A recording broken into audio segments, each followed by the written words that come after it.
Thank you for joining us for episode 4 of Let's Make a Better Memphis. There are a lot of people doing great things in our city, and we want to share them with our audience. At the same time, share and discuss different ideas to help make Memphis a safer place to live. We're just at the starting point in this conversation and know that the only way for this to happen is for good people to come together with a purpose. My co-hosts again tonight are former Memphis police officer and former president of the Memphis Police Association, Mike Williams. Good evening. And good evening. And co-host of the Chet and Sherrie show on the mighty 990 KWAM, 107.9 FM, 990 AM every Saturday morning from 10 to noon, Sherrie Hopper. Hello. And our special guest today is Cameron Kinley. Cam grew up in Memphis. He graduated from Lausanne Collegiate School and then went on to the Naval Academy. He was the first football player to become class president in Navy in more than 30 years. He now speaks to kids all across the nation about mental and spiritual growth and has so many great messages that he shares. Thanks for joining us today, Cam. Hey, thanks for having me. I'm excited to be on it. Thank you. We've talked about some of this before, Mike, Sherrie, and I have, and everyone is, really tired of hearing the right things from, city officials that, when it comes to solving crime, and especially when they're running for office. And, some of these people have really good intentions, but it's not nearly enough. Newly elected District Attorney Steve Mulroy recently announced that he has 4 new working groups, each of them focused on a specific type policy at the center of his agenda. And all 4 groups are designed to, improve the criminal justice system. Very important because we know there's a lot of things that have to be fixed, but those changes are going to take a long time. Mike, I'll start with you. Why does the issue of reducing violent crime now rather than later, why does it seem to continually not be a priority for the higher ups in our city? Well, they don't want to have to get down and dirty, Mike. There has to be a multi-pronged approach to addressing the crime issues in this city. And some of it's not going to be good. Well, for them, a lot of it's not going to be good because even investing the money as opposed to some of the other pet projects that they have, we need to invest in our youth. We need to give them good community centers, good programs to give them the ability to hope, to dream, to aspire, to rise above their current situations. And so that they will know and can have a vested interest in themselves. The other prong to the approach is you're going to have to get down in the mud with some of these young people that are already too far gone. You got individuals that are out here killing each other, young people. I think over the last week, we've had 5 youth that have been killed in this city. On Sunday, they showed a live shootout that occurred in this city. I think 3 or 4 were shot, 1 was killed. Out in Arlington, you had young people that were sitting in the driveway and someone came up and shot them as well. They're out here robbing, they're doing things, and these are 14, 15, 16, 17, 18-year-old young people. And we're going to have to allow the police, once again, I don't want the police out here violating anybody's rights. I don't want the police out here riding roughshod on anybody. But when they see crime and they have to be proactive in their approach to crime, and sometimes it's not going to be the nice, touchy-feely kind of thing. They have to get out there and they have to actually beat the streets. They have to be proactive and they have to stop crimes from occurring. We have a lot of police officers in this city that are from this city, of this city. They love this city. Yeah, you're going to always have a couple of bad apples in there that are going to have to be reined in.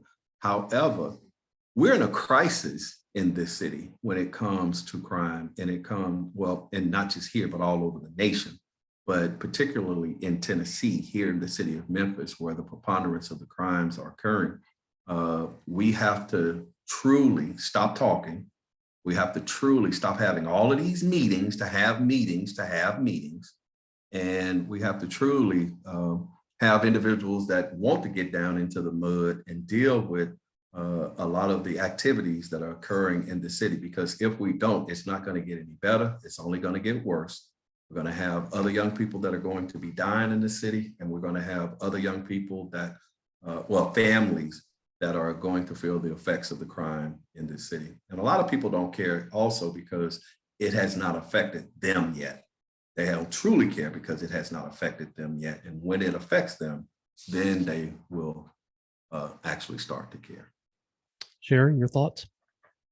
I was just, the young people, we definitely need to be focusing on them. And I know that, you're asking about the district attorney's office, Mulroy's office, but really education, our schools are failing too. And not to mention that they're already, they're behind because of COVID and the lockdown, or the shutdowns of the school and everything. A lot of the kids did not get the virtual learning they were supposed to get. So they're behind even further than they were before. Our school system here in Shelby County has failed our students, and that is not helping the situation at all. And furthermore, we've got to somehow engage our parents. Our parents are not parenting these kids. And I mean, we see it across the board, whether it's in public school, private school, it's happening everywhere. Where parents are their friends, they're not their parents. And so we've got to start looking at it from, like Mike said, a multi-pronged approach. It's going to have to come from everywhere, not just one place. Cam, your thoughts? Yeah, I don't want to beat a dead horse. I think Mike and Sherrie hit it on the head. The youth is the importance, right? If you want to change the culture, you got to start from the bottom up. And so I think Mike was saying it earlier, like, a lot of these kids, some of them are so far gone, right? They're already engaged in these activities. That's all they know. That's all they see. It's going to be hard to get them to see otherwise. But that doesn't mean that we don't try. Like, we got to still continue to pour into them, pour into the importance of parenthood, because a lot of these kids, they don't have anybody else around them to tell them not to do it. And they grow up at a young age and they start making these adult decisions. And then they feel like an adult and they don't realize the consequences until it's too late. So we just got to start getting into their minds earlier. Guest columnist Shep Fargenstein said this in the Daily Memphian about 10 days ago in his article entitled "Opinion: Memphians Have Had Enough of Crime."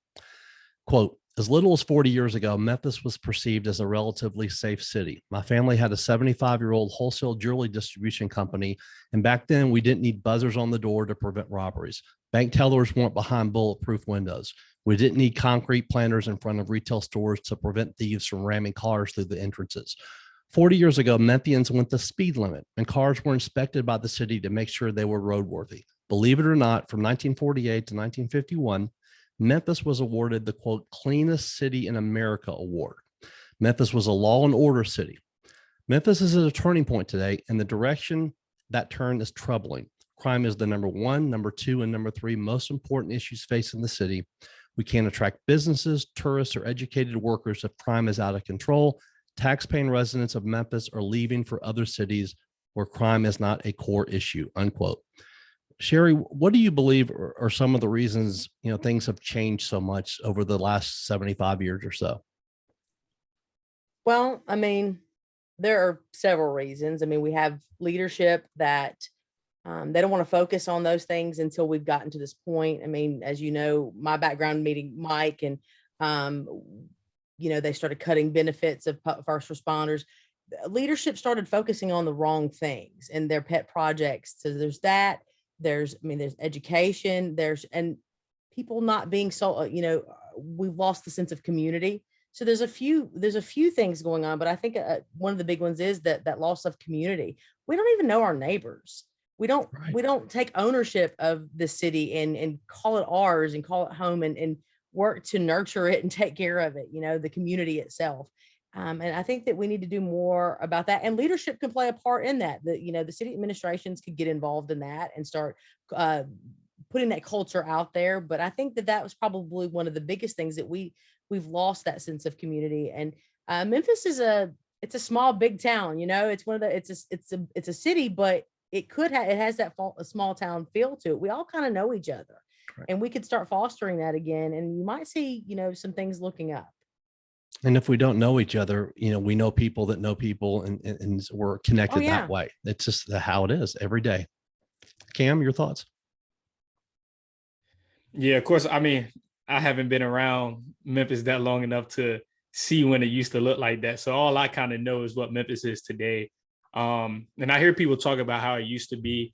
And I think one thing to realize is, like, crime is everywhere. I'm out here in Washington, all the way across the country, in a small little town. And I mean, it's people getting shot out here. So I think crime is everywhere. But it's the culture that I have an issue with. The kids not believing in things bigger than just Memphis. You know, it's like we get a lot of the kids and a lot of the youth in Memphis, they have a constrained mindset and they feel restricted and they don't understand the possibilities that they have, not only in this country, but this world and the impact that they can make. And so I think and it goes back to the school system a little bit, like placing more inspiration into these kids and allowing them to dream big, encouraging them to dream big, encouraging them right from wrong, you know, showing them the right direction. And the biggest thing is having some of these people who have made it out of Memphis and that are successful come back and talk to these kids, because it goes a long way when you have a young kid see somebody who was in a similar situation that they're in become successful and coming back to Memphis and talking to them. You know, that's how you create that sense of community, that sense of pride. Like, it's easy when the Grizzlies are playing good for everybody to be all Memphis, you know, big Memphis, or the Tigers are playing good, or Penny Hardaway. Like, it's easy to support Memphis then, but it's times like now that we need everybody to come back and support the city. By the way, also, none of us were around from 1948 to 1950. No, I know. Well, and to piggyback on his point on the schools, you know, he says this is going back to the school, and it's true. Mike Williams, where did you graduate from high school? Manassas High And you're very proud of that, aren't you? Very much so. Mike Williams sports a Manassas High School shirt every now. They do get-togethers. That there was a time that the school was the hub, that was the community, Well, and the neighborhoods were built around that, and Yes. we're missing that. The schools Yes. are so important. yes. A lot of the communities have been displaced. You know, and that was and you know, that was inevitable to a degree, I believe. But you know, you had, believe it or not, when you had Foot Home, Claiborne Home, Dixie Home, Scudderfield, Lemoyne Gardens, all of that, there were schools associated with those neighborhoods. You know, you either had the Hamilton Wildcats, or you know, Melrose, or you had Manassas Tigers, you had the Douglas Devils, you had Booker T. Washington Warriors, or what have you. And individuals, well, I don't go back 70 years, but I do go back 63 years. And I can tell you that, you know, when we talk about investing in the youth, even though I came from disenfranchised, possibly neighborhood over by North Memphis, Scudderfield, there were programs in place that gave me the ability. And Cameron, I want to thank you for your service. I myself am retired military. I did 21 years in the Army. So I definitely know how that can broaden your horizons real quick coming out of Memphis, you know. And you're right. It wasn't until I left the city of Memphis, believe it or not, that I realized that there was a whole world out there. There was a whole different culture out there, that there were so many different ethnic groups that could get along and that could move in unison to accomplish a goal or a mission. It wasn't no longer about Black or white. It wasn't no longer about my neighborhood or this or that. I was taught to think on a broader scale, to say that, okay, we all come together. We have an issue, we have a problem. What's the best course of action to address the issues and the problems? We would sit down at a table, we would brief the commander or whomever, or a table of commanders, then they would come up with a strategy in how to obtain our objective. And once that strategy was put in place, it was just now time to execute. But I will tell you, until I left Memphis, I didn't have a lot of that instilled in me. However, you know, it amazes me, and Sherrie and Mike, I don't want you to get offended by what I'm going to say. At that time, Chandler was in office. Loeb was in office. But guess what? There were programs and money designated to youth programs. I mean, I could go to the community center. It was fully staffed. They had planned activities.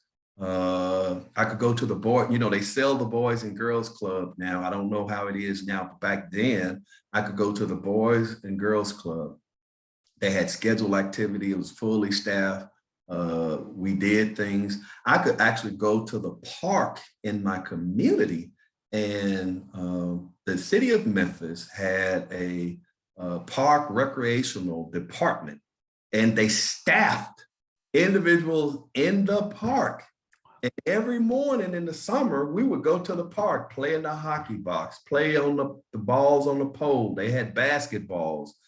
Believe it or not, they brought lunch out there to us. We stayed in the park all day long. Then they had a swimming pool, Washington Park, Malone Park, Carnes, everywhere. They had pools all over the city for the kids. They don't have that anymore, you know? And so now these children are relegated to kind of fend for themselves a lot. And then I heard you talk about the parents. The problem is some of these parents haven't been taught how to be parents. You had the crack epidemic in the 80s and 90s, and now a lot of these individuals are having kids, and they're rising out of the crack epidemic and different things like that, where the families were torn apart. So because now you have the neighborhoods that have been displaced, you had a lot of the older people that have died off. You don't have the city of Memphis pouring into the youth programs anymore. You know, when I came up, and I'm gonna get off, when I came up, even though we came from what a lot would consider a disenfranchised community, people in my class went to Harvard, they went to Wake Forest, they went to Xavier. It was almost like a competition to say, who's going to get the best, who's going to go to the best school, who's going to go to the best school, you know? And most of them went on scholarships because of academics, you know? And, you know, it's almost like now in a lot of communities, it's not good to be intelligent. You know, it's weak to be intelligent. Well, back then, even though I think I graduated second in my class or something to that effect, had scholarships all over the place. But I was a little rough around the edges too, I'm gonna tell you. So you had to have a mixture of both, you know what I mean? But also the family structure at that time, it was expected that you were going to do better than the last generation. It was expected that you would not bring dishonor upon this household. It was expected, even though you didn't have a pot to piss in and a window to throw it out of, it was expected that you were going to go out there and bring honor to your family unit. You know, Cam, you were interviewed by Mark Giannotto with a Memphis Commercial Appeal shortly after Eliza Fletcher was murdered, and Ezekiel Kelly went on Facebook Live and murdered several people, causing complete panic, chaos, throughout the city for several hours. He interviewed over the phone because, like you said, you're in Washington, and people were afraid to leave their homes. This disgusting, arrogant smile that kid had after he was arrested, it still sits in my mind today, just thinking about it almost 2 months later. In that interview, you said, quote, "The answer isn't get out of Memphis. The answer is to be a part of the change to help Memphis. A lot of the people who have been in Memphis now, who are around my age, you've already been taught Memphis is a bad place. Get out of it. And that has to change. The more that we tell people to get out of Memphis, the more we lose the talent and the creativity and the positivity we need to turn the city around," unquote. I know we all three 100% agree with everything you said right there. And if you will, just maybe expand on that just a little bit more and share with us how you think that we can get people to change that mentality and get people to stay and get more involved. Yeah, I think it comes down to, so it's a lot of components of that, but one of the things that initially comes to my mind is just like support, right? So I just remember coming up and everybody's like, oh, I got to get out of Memphis. Like Memphis doesn't support their talent. They don't promote their talent. Like I got to go somewhere else if I want to blow up. I got to go somewhere else if I want to be successful. Like you don't even see those opportunities. And you see it all the time in the music industry as well. And I think that's a whole different component of some of the stuff we have going on in our city. But you even have some of these artists who know they have to get out of Memphis because if they don't, they probably won't live. You know what I'm saying? And I don't think you should have to feel like that. And of course, the rap industry, that's a whole different component.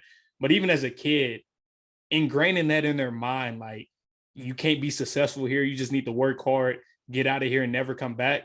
Well, what happens when you have all these people who never come back? Now you have an abandoned city, right? And then you have people wondering why different things are occurring. You know, you have a young man go around on a killing spree and then he's smiling. To me, when I saw that, that was a kid who was so broken inside and so mentally discombobulated that he thought the only way that he could get some attention was to go kill people so he could get on the news. And so when he finally got in front of the camera, he's smiling because he's like, hey, look, everybody knows my name now. And I'm not saying that's right, but I also think we got to look at the deeper roots of some of these issues that we see in our youth, right? The environment has a direct impact on these kids, you know? So you have kids within your community, you should be encouraging and supporting these kids to grow up and be whatever they say they want to go be, right? Like if they want to go to a certain school, hey, you can go do that, right? Put all these statistics to the side. I remember, and I played football. One of the biggest things that always bothered me was when I said I want to go play professional football or college football, people start talking about the percentages, right? It's like, why would you talk about why you can't do it instead of encouraging somebody why they can do it? You want to go be a lawyer? Cool. You want to go start your own business? Cool. Like, support these people and tell them that they can do it in Memphis. You can start a business in Memphis. You can practice law. You can be a doctor. You can, whatever you want to do. You can be a teacher. You can, whatever you want to do, you can do it in Memphis. You don't have to go to DC. You don't have to go to LA. You don't have to go to Miami to be successful. So I think it's just, it all boils down to culture. We have to start promoting a more inspirational culture for our youth that they can be successful in Memphis. You can go to school elsewhere. You can go to the University of Memphis, Lemoyne, it don't matter wherever you go, but you don't have to stay away. You can come back and be successful. Mike? I wholeheartedly agree with what Cameron just said. I don't think that, I love Memphis. I don't think that for me, I've traveled all over the world, but I couldn't wait to get back to Memphis, you know, because believe it or not, Memphis is unique. I've lived in Europe. I was over in Central America. I've been to the Far East, Korea, Okinawa, Japan, Thailand, Turkey, you name it. 21 years in the Army, I probably have either been through there or have stayed there for a time period. But I always wanted to come back home. Look, Memphis has so much value. You know, I love the fact that you have space as opposed to some of the larger cities. I love that. I love when I used to leave here and come back and see the trees and start seeing all of the hills and different things like that. You know, we produce our own natural gas. You know, even some people talk about MLG&W. We have some of the lowest sewage rates in the country. You go other places, you pay water company, you pay a utility company, you pay a gas company, and then you have to pay for trash pickup. And I just pay one bill, MLG&W. And believe it or not, compared to some of the other cities, I've lived in DC, I've lived in Massachusetts, I've lived in Kentucky, I've lived in, you know, other places. And it's like, man, what? Do you know a lot of people, older people that retire, been to California, Chicago, New York, what have you, they move back to Memphis. You know why? Because they get more bang for their buck. The other thing, okay? So I can buy a $250,000 house here in the city of Memphis, in DC or California or New York. That same house would cost you $750,000 to $1 million. And then you get space. And then you have beautiful people here in the city of Memphis. So that's one of the things, though, what Cameron was talking about. You have to support the young people and you have to encourage the young people. When I was coming up, Mike, that was one of the things. When I told you it was expected that you were going to bring honor to your family. And they didn't want to accept anything less, okay? But the community actually pushed you. I'm going to tell you, I had a guy walk me home one night, Mike. I think I was about 14, 15 years old. I had slid over this little girl's house. she lived over in another project, you know what I'm saying? And there was this guy named Dink Clark. Anybody or any of my friends are from North Memphis, they're gonna know who Dink is. Dink robbed banks. Dink was one of the biggest thugs in North Memphis. The mafia came looking for Dink because Dink had did something. All these black cars showed up, all these white guys popped out. Dink had did something real stupid, but the mafia came looking for him. Do you know, and this is an honest to God true story, Dink walked me home. It's crazy. You know, I see Dink and I'm like, oh Lord Jesus, here come this crazy dude, man. Oh Lord. You know, I'm like 14, 15 years old. And Dink's like, what are you doing out here? And I said, man, I'm gonna go home. This dude walked me all the way to my door, Mike. And you know what he said? He said, you know what? I've been watching you. You're a smart little kid. He said, I see you don't cause no problems. And it amazed me that this dude had been watching me, you know? And he said, I'm gonna walk you home. He said, don't you be out here late at night. Now he getting on me for being out here late at night. This dude robbing banks. You understand what I'm saying? But what he told me was, he said, somebody gotta make it. You're one of the ones that I think is gonna make it. I don't want you out here in these streets. I don't want you doing what I do. And it was a lot of even dudes that were in the middle of suspicious activities back then, when they identified individuals that they thought was going to make it out. We had drug dealers, believe it or not, that were sponsoring football players, basketball players, in that they were trying to make sure that they didn't have to get out there in the streets and do the things that some of the other kids were doing, you know, because they may have come from a broken home, a single parent family, a mother living in the projects that can't feed her kids. You know, there was a support system there. It might not have been the best support system, and it may not be what individuals would think is the typical by the book support system, but there was a support system all the way around. Then you had the church, then you had community groups, then you had the school, and the schools were a big part of it at that time. The school I went to, Manassas, my mother went there, my relatives went there, the teachers had been there for 20, 30, 40 years. If I got out of line, the teacher would actually say, I'm gonna call Joella, which was my mother. They knew my mother's name, okay, because they had taught her. And God forbid they called my house, because it was gonna be hell to pay the captain, you know what I mean? So a lot of that support system is no longer there. And that's what we have to get back to, you know? So I agree with Cameron.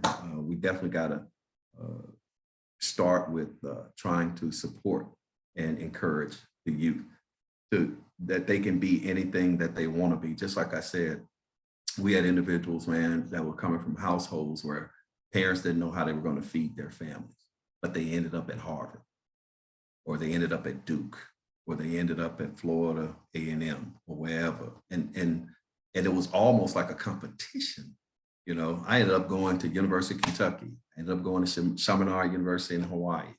I ended up going to University of Maryland, you know, because I'm trying to outdo some of my friends. You know what I mean? So, yeah, but you know, it was expected. Sherrie?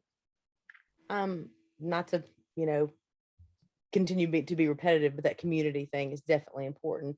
And I hate that we have any place that people are making it out of. That should be home, and we should be fostering a community where you're going home. You know, even if you go out and you go to college somewhere else, I'm getting to go home. And I think that's what's missing, is that community that we all, like I said, we all know each other. And just like you, the neighbors, if I got in trouble, the neighbors were given permission to beat my tail if I did something. And then when I got home, I was in trouble after that. But we don't even take the time to know our neighbor's name. And I think that trying to foster a sense of community would definitely help, but also supporting what these young people want to do. And actually motivating them to do something.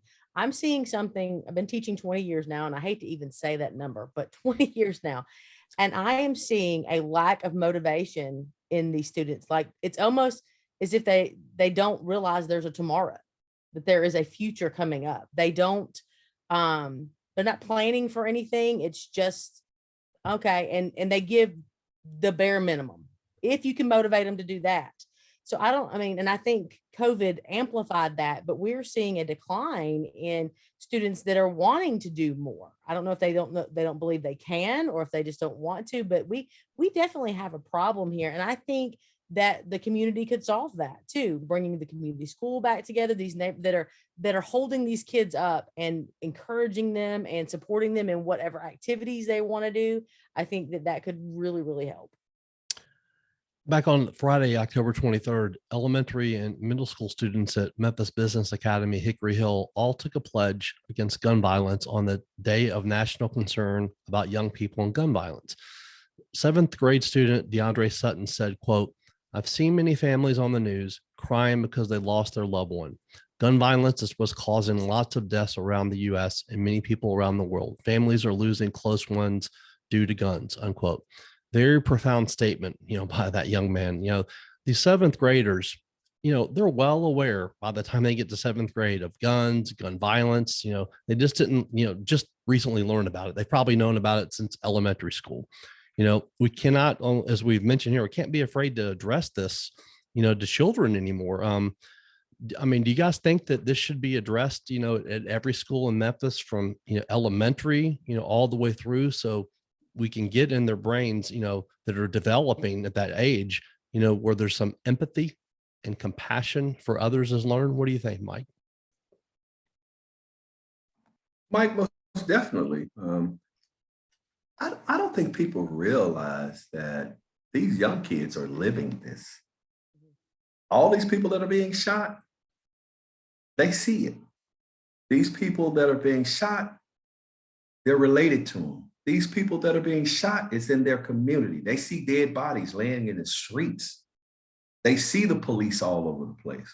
So to say that, oh no, we're not going to, that's coming from somebody that lives in Collierville / Cordova / whatever. You know what I'm saying?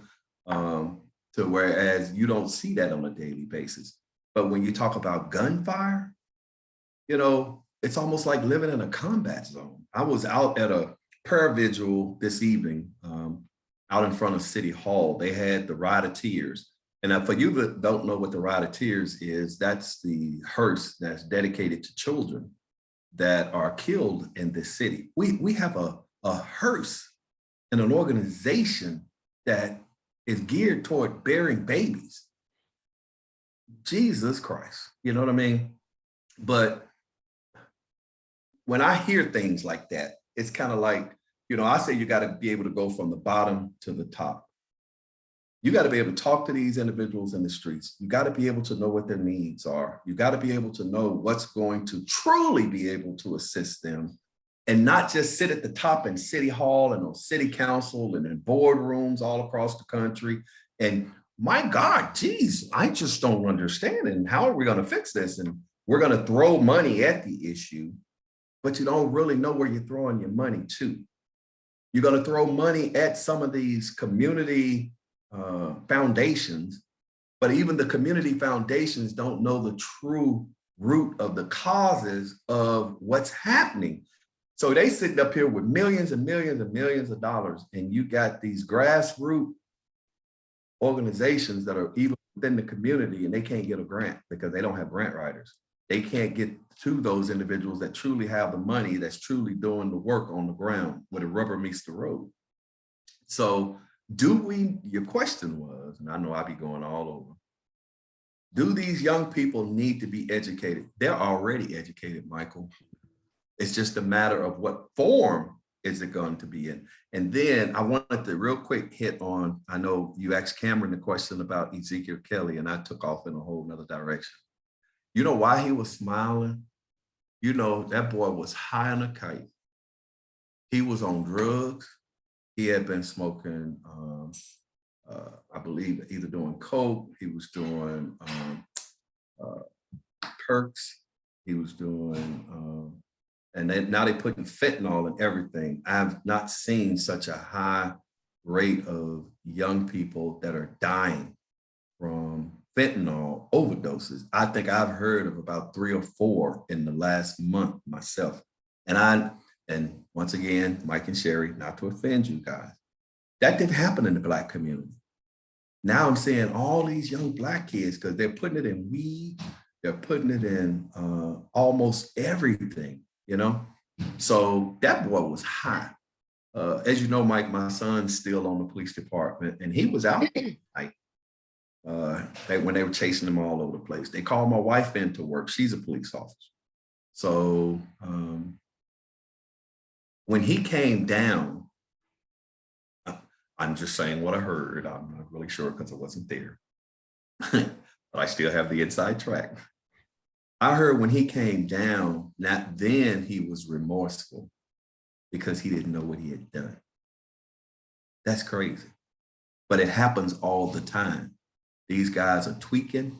They on this, they on syrup, they on perks, they all zooted up. They're on that Waukesha, whatever you want to call it, you know, as my boy Moneybag Yo would say. And they zooted, man. And they out here doing all kinds, they wilding out. They zooted, they wilding out.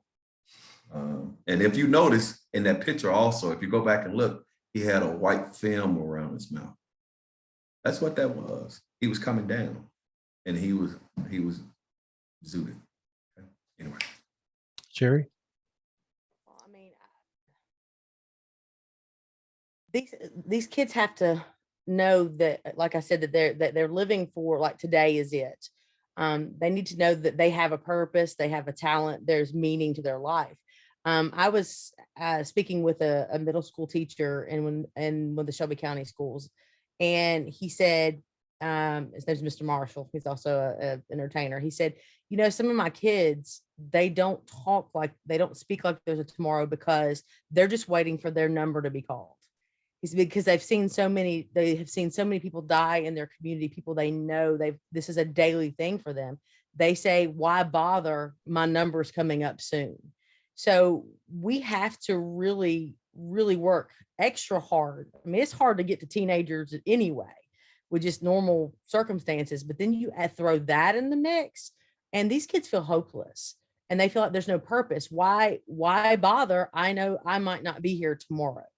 And we have to get to the root of the problem, you know, because this is a 7th grader and, you know, they're talking about gun violence, but what we're not talking about is why is that the first resort of these kids, these young people, to go and, okay, you've wronged me in some way. You took my parking spot, or I saw a pickup basketball game go bad where a young man died. Why is that our first inclination to shoot somebody over a basketball game? We need to start talking about conflict resolution. We need to have healthier ways to deal with our anger and our emotions. That's not being taught. They're just being left to their own devices. Well, when children parent themselves, this is what you get. So we've got to really, really work at giving them purpose, letting them know they have one. They have a God-given purpose. Everybody has one. And that we need to be teaching them how to deal with those emotions when you're frustrated, when you're angry, because they don't know how. They have no idea how to do it. Cam, your thoughts? Yeah, I just want you to think about, like, a lot of these kids in these communities, like, who do you think the loudest voice is to them? Like, in the city, who's the loudest voice? And I would argue to say it's rappers, right? Mm-hmm. It's the rap music. And so you're a kid in one of these communities, you're going outside every day, hanging out on the block, shooting these music videos with all these guns. And then you see Gucci Mane coming to the city and sign one of these rappers. Now you see him on TV everywhere, on social media everywhere, driving the Hellcat, got the iced out chains, got the money. What you thinking? Oh, I need to do what they did to get there, right? You're not thinking, oh, I need to go to class. You're not thinking, oh, I need to be respectful in the home. You're thinking, I got to do exactly what they did so that I can get rich and make some money. And you're listening to these songs and you're listening to what these rappers are doing, popping the perks, drinking the lean, whatever, carrying these guns, right? Sliding on the ops. And so in your mind, you hear them saying, sliding on the op. If somebody's not on my side, they're my enemy. I got to go slide on them. I got to shoot them, right? So we don't teach the conflict resolution. And one of the things that you're hitting on is like the emotional intelligence aspect.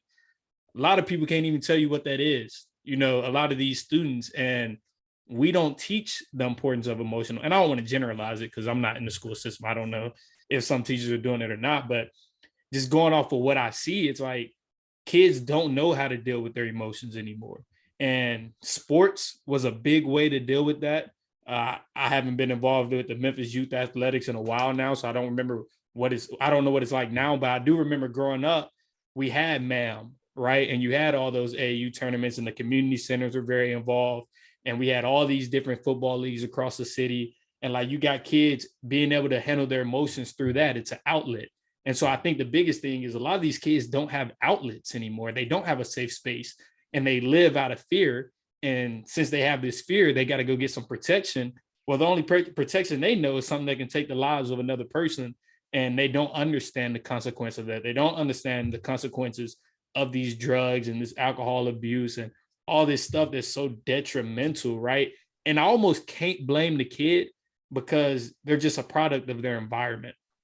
It's hard to get a kid to understand that they have the ability to control whether or not the environment affects them, right?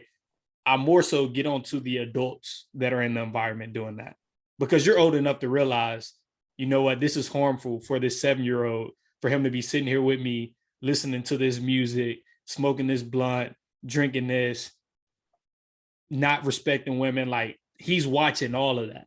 You need to understand that. And if you don't want to make a change, at least not be negative, like don't have a negative impact on that kid. Remove him from the situation, put him in a better situation. But you're impacting that kid. So when he turns 13, he's going to be like, well, he used to do that. That's the right thing to do. So I think there's one angle to attack it. Memphis and its priorities. In a letter to the editor of the Daily Memphian entitled, quote, "Fix our city's problems before spending $700 million on sports," unquote, it said, quote, "Why would we spend nearly $700 million to upgrade sports facilities in the city when our infrastructure for electricity is falling to pieces, when crime abounds, when streets are in so need of repaving and repairing, and the city is in need of cleaning, when there are areas with no groceries or fresh fruits or vegetables close to them, when there are areas of Memphis that are being ignored in order to focus on downtown, Front Street, the riverfront, $700 million," unquote. You know, we're all big sports fans, you know, and besides tearing down the Coliseum, which I personally think is the wrong move, I think a lot of what they're talking about doing is great. However, as this letter said, our priorities are so out of whack. They'll never say it, but I believe they're, you know, Mike's talked about this. The money's there. There's money to do both. Yes. The more important one now, almost 2 months after the horrible incidents that happened in Memphis, that very few are even talking about anymore now, Yeah. is, you know, to immediately to do something to help solve the violent crime. And why do you think they will do what they want to do, the $700 million, but they will not spend any significant amount of money on fixing the crime problem? Sherrie, you first. It's about painting a picture. I mean, it's putting a facade on it. It's you know, we and I'm not against you. I'm a huge Tiger fan. I mean, I'm excited about some of the stuff that's going on, but it's about making the city look great. And because we've asked this question before. This is one of the things when they did the Bass Pro Shop in the Pyramid, because no one's against any of that, but it's like, okay, you're going to put all these things up, but people won't want to come visit if there's a crime problem, if the rest of the city looks run down. But I think it's about leaving. It's election time too. Election next year, Mike. And we got to say, look what I did. Look what I've been a part of. Look at, you know, there's a lot of different reasons why these people do these projects. And again, not opposed to any of it. I love the fact that they're actually announced today. I was reading in the Commercial Appeal, I believe they're going to put some apartments out there too at Liberty Park, and they're going to put something that was like the Cotton Bowl. Okay, we would love to have all of that, but I would also like to see you throw some money at those youth football programs for the inner city, not the competitive ball, because Liberty Park is made for the competitive teams. Right. They're made for the people with the money and all that. I want you to throw some money at those youth sports too. I would like to see my Memphis Tigers being fed by the schools here. You know, we really put that stuff in there. I mean, there's so much that we could do, but the reason is because they have their projects and they want their name on something. They want to be, that's their legacy they're leaving. You know, it's not as glamorous to fund the football programs and fix the potholes. Cam, your thoughts? Yeah, I think it just covers up the blemishes, right? Like it's very easy to bring all this attention to Memphis through sports, especially with the success of some of our teams lately. And it makes the city look good because when you're not in the city of Memphis and you're outside looking in, everybody's always talking to me like, oh, I bet Memphis is lit. I bet it's hype. Like y'all got the Grizzlies, like everybody playing good, Ja Morant, this and that. And I'm like, man, you go to a Grizzlies game and you drive 2 minutes away from the FedEx Forum and let me, like, you know what I'm saying? Tell me how you think about it then. But I think it's uncomfortable to fix some of these other situations that's going on. And honestly, a lot of the leadership, they probably don't even believe in themselves to fix it. And they're scared of failing to fix it. So they're not even going to take the step to fix it. They'll rather protect their image, whether or not they're trying to run again or do something else. They're just trying to protect their image, do something easy that still looks good. They're still going to get them, you know, some good support rather than going off these tough issues where they might fail. They might lose some of their supporters, but they'll be making some real change. You got to have courage to do that. And a lot of people honestly don't have that courage because they're stuck on the validation and the approval of others. So I just think it's a good way to cover it up and put something else nice in the city. Like, hey, look, we got these 12 basketball courts and volleyball courts where these out of town teams can come in and play. But if you're not spending $2,000, you can't come rent this gym out for your kids. You know, you're still playing over there on the concrete. So yeah, that's how I feel about it. Mike, I know you've talked about this on your show, so I know you have some strong feelings on this. You know that I do. I think it's all about the money, period. Money, period. You're talking about $750 million. A lot of the families here in the city, most of the economics is still controlled by the same families here in the city of Memphis. They kind of block outside sources from coming into the city because then they know that they have to share the wealth, they have to share the ability for mega businesses to make an impact and make a statement here in the city of Memphis. I don't think it has anything to do with trying to cover up a blemish. Once again, I go back to what I said earlier. As long as it does not affect you, then you really don't care. But the other thing is you're talking about building up Liberty Park. You're using tax dollars. You're using citizen bonds that we're going to have to pay back. So what that does is allow, and I love the Tigers. Look, I'm a hometown boy. My team is the Memphis Tigers. My team is the Memphis Grizzlies. My team is the Tennessee Titans. So I'm a hometown boy. I ain't studying Dallas. I ain't studying Pittsburgh. I ain't studying nobody. But I ain't for tearing down the Coliseum. You know, and that just shows you, Michael, how much store they put in what the citizens want or what the citizens say. The citizens had a Save the Coliseum coalition. They didn't want them to tear it down, restore it, do whatever it is you got to do. Build your complex for competitive ball, redo Liberty Bowl Stadium, but leave the Coliseum alone. They don't care. Strickland, he only has a year left, so he really don't give a crap right now, to be perfectly honest. And he's the gatekeeper. So he just went to Nashville trying to get additional state funds to assist with the construction in Liberty Park. And like you said, Sherrie and Cameron, a lot of those inner city kids aren't going to get the opportunity to play over at Liberty Park. And if they do, it's going to be like, well, we allowed the underprivileged youth to come in and use the basketball courts for a day. What? When their parents, their grandparents, tax dollars are actually paying for this facility that the city wants to make money off of. And then all of the construction companies that are here in the city of Memphis, they're going to make buku money. You know, we giving $85 million to one bill to the Carlisles. We giving $250 million for the renovation of Tomley Park. And all of those are local companies, construction companies, by the way, that are making a killing. When they have found that they can tap into the tax base as a bank, as a source of funding, And they're utilizing our money that should be going back for quality core services for lining their pockets. See, they hate when I start talking like this, Mike, you know, but it's the truth. And if the truth hurts, then you just have to wear it. But, you know, at what expense? At the expense of our youth. And like I said earlier, no disrespect. But hell, when Loeb was in there and Chandler was in there, and you had segregation going on then and all of that, they still ensured that the Black community or the impoverished communities had outlets. 2021, 2022, Michael,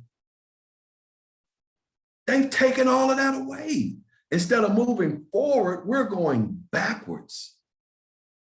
And it's not just that blatant, well, we're going to beat you across the head. And it's not even about racism. It's about economics, you know? And if you just happen to be on the poor end of the spectrum, I don't care if you're white and you live in Nutbush.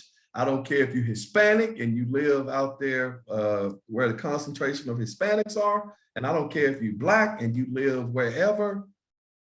We're talking about, it's social economic now. It's not about race. It's about economics. And That's you- just ahead, to add Sherrie. on that real quick. I mean, that's the one thing I learned when we first started getting involved and looking at budgets and looking at contracts. He's right in the sense that, I mean, that follow the money. It's all connected. Everybody is connected. I mean, like you get a family in there and their stepbrother gets the contract to do this. You have a commissioner here, they vote to remove something, and then this person gets the contract, and then this something, and they all know each other. So you have to be a part of that network, or you are on the outside looking in. You're not getting it, no matter who you are. You could have the best idea in the world. You could come in with the best price on it, and you're not getting it because you are not in that network of people. And that was probably the most surprising thing that I realized, that you follow the money and everybody's connected, and it doesn't matter Republican or Democrat. They are all connected. Yeah, back in the day, in the early 2000s, the head of the Republican Party for the Shelby County was David Kustoff. The head of the Democratic Party was Jim Strickland. And guess what? They were law partners together. That's Hello, right. hello, Right. hello, somebody. So that tells you a lot. And you know, $750 million that you just said. And I think that a few years ago, if I remember correctly, about 24 million is what they said they needed to restore the Coliseum back to. Yeah. And so they won't spend that much to restore that. They could put that, you know, soccer stadium. There's plenty of room over there to put that somewhere else. They said for the soccer stadium, it was going to be like 65 million or something to that effect. You know what I mean? Yeah. I want to give this example real quick to let you know about economics. Health Science Park, Nathan Bedford Forest Park. They even use racism against us, Mike. I drove by that park, I don't know how many years. It never bothered me. I saw the statue, you know what I mean? It reminded me of where I didn't want to go back to be perfectly honest. But that park, and most parks like that in most cities, where are they? They're on prime real estate. Mm-hmm. They put they sell this thing millions of dollars to say, take these statues down. So they instill in us, the African-American community, these statues are hurtful and they bind you and they scar you and all of this. But Health Science Park was worth $2 million. But how much did they sell it for to Van Turner's Group? 3,000. And that statue, Was okay, worth, all together, that park was worth like 5 million or well, a little over 5 million with the statue. And then they had Confederate Park down there, which they're going to do something with that as well. They sold it for $3,000. So they gave $10 million worth of assets. And I'm just saying assets to a foundation that they created. And they put this individual in charge of this foundation, but then they're storing those statues, or were storing them, out at the police academy. You understand what I'm saying? This is about economics, man. And it's about being able to get into people's heads and to spin the narrative so that you think that you're being harmed, or I want to make you feel bad when I want to make you feel bad. I want to make you feel good when I want to make you feel good. But on the backside, I have ulterior motives. And a lot of it, because see, this is the thing. UT could not expand. There was no more space down there, right? It was only that park. That's prime real estate. But I couldn't put another building in that park until I got those bodies out of there. Because as long as those bodies were in there, then it was considered a burial ground. So now that we got the bodies out of there, they're going to do just like they did with the Coliseum. Just hold on, Michael. If we live 5-10 more years, I guarantee you there's going to be a building going up in that park, because they gave it to UT for conservation, and you guys take charge of the park and you care for the park. Now they don't build a pavilion out there and they have little events out there, but I guarantee they're gonna put a building out there eventually. And to add to that, the person that was behind the Take Them Down 901, her stepbrother got the contract to remove it. So he made money off of that. So see, it's a web. Just saying. Hold on. And she was the one who was out there advocating, these statues need to come down. These statues need to come down. And he was the one who got the $1 million contract, or however much contract, to actually take, and these were Black people, to take the statues out of the park. And I'm not going to call the name of the company or anything like that, nor the county commissioner was actually behind it, at the time. So, hey, it's all good, but it's, hey, economics, my brother. And I think the big thing that I think about is that the problem has to be fixed from the inside out, going into the inner cities, what we've talked about, the inside out. And they're trying to fix it with all this money here from the outside in, and thinking that's going to bring all the people and the tourists and everything into the city and all that money. But the crime problem is still there. And, we know that, things are not going to change overnight. This takes a lot of work by a good amount of people who care about the safety of our city. And we have to keep doing what we're doing and keeping on this subject in the forefront, and I know a lot of times that we have the same messages and we repeat ourselves on some of the questions, but it's that important, because as we found just in the last couple of months, as time goes on, people tend to forget. They move on with their lives. And it's not that people don't care, because the majority of the people do. Many just don't think that they can do anything about it. When together we can, and we have to keep spreading the messages that we're sharing. And we have to, peacefully speak out and stand up to our city leaders who don't live in Memphis, but they live in denial. We've discussed some really good topics, and, we're going to continue to talk about this and other subjects to keep the city safer for us to live in. And I really appreciate everybody coming on tonight. It's been great. Thank you. Yeah, and I say, man, it's so easy to get tired when you see it happening all the time and you feel like you can't make a difference. But what always motivates me when I get discouraged and I feel like not speaking out on something, or I feel like my messages are falling on unfertile soil, the other side's not stopping, right? And I'm spiritual, the devil's not going to stop. The devil works hard. The devil doesn't get tired. So the devil's not getting tired. That side's not getting tired. I can't afford to get tired, right? Because if we all start laying down and we stop putting out these messages, all the other volume's going to pick up, especially, and I'm not attacking the rap music industry, because I understand a lot of those guys are talented, and I'm happy that it gets them out of some of the situations that they were in. But I could listen to a song by some of these rappers and it won't affect me, right? Because parenthood, like we kind of talked about, my parents instilled a lot of values in me. And so I'm able to see what holds more value. But you look at some of these kids who don't have that positivity coming to their ear, that encouragement coming to their ear, the messages. If you turn down your volume, you might be a teacher, you might be a coach, you might be a mentor. If you give up on that kid, it's another voice going into that kid's ear that's just going to get louder and louder and louder, and we're going to lose another kid, right? So we can't afford to get tired when we know what's right. I can't fault the person who does wrong and they don't know right, but I will fault the person who does know what's right and they don't choose to do what's right. One thing that I want to add, I had Cam on my podcast a couple of months ago.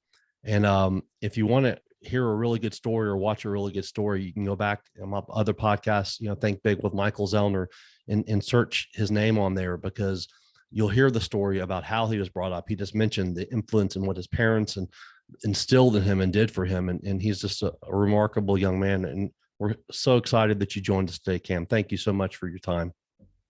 Oh yeah, thank you for having me. I learned a lot, especially being so far away, not being in touch. Y'all definitely educated me a lot, and it's opened my perspective about some of the things. Because I'm not gonna lie, when I first saw the basketball, the Liberty, what is it, Liberty Park? I don't even know what it's called. Yeah, I was Liberty Park. excited. I'm not gonna lie, I was excited. I was like, yo, I'm excited too. But now I'm starting to think about other stuff. Like I'm starting to think about Halley Stadium and how that looks, or even the stadium that's right next to the Liberty Ball. I can't think of the name of it right now, but Right. White Stadium. Yeah, they all play there, and I'm thinking about how that field is. And I'm like, Crump Stadium and all that. Crump and all that. I'm like, Yeah. yeah, it's interesting. And to answer your question, Zellner, people are saying that, what can I do? We feel overwhelmed, make a difference in the life of a kid. I mean, one kid at a time. I mean, we never know what their future holds. And if we can hold them up instead of pushing them down, we could be, raising up the next leader that decides to go in and change the city. So, everybody can make a difference in the life of a child. And one last thing I'll say, you can go online and search it, because you said the next person. It just made me think, when I interviewed Cam, there's an article about him, and it's a national article. I can't remember if it's the Washington Post or the New York Times. It's one of those, I believe, Cam, where they talk about Cam being the next Barack Obama. So, wow. There's a really good article about him on I'm there. I just had to privileged. throw that out there for Cam, so people can search that and find that. It's a great article. And that's highly, that's believable. Memphis has produced some outstanding individuals that have changed history and that have made their marks on history. I think a lot of times people don't necessarily look into the historical value of individuals that have come out of Memphis. When you talk about musicians, when you talk about politicians, that have went to other places and assumed leadership roles in other cities. Memphis has had some good foundation, believe it or not. And it's just a matter of, individuals and how they're brought up and values that are instilled in them, and they carry that forward, So, man, it's a privilege to meet you, Cam. And I'm not talking about the Barack Obama thing. I'm just saying, seeing a young man that's from here, that's a good ambassador for the city of Memphis. So that's a good thing to see. Thank you guys so much. Everybody have a great night.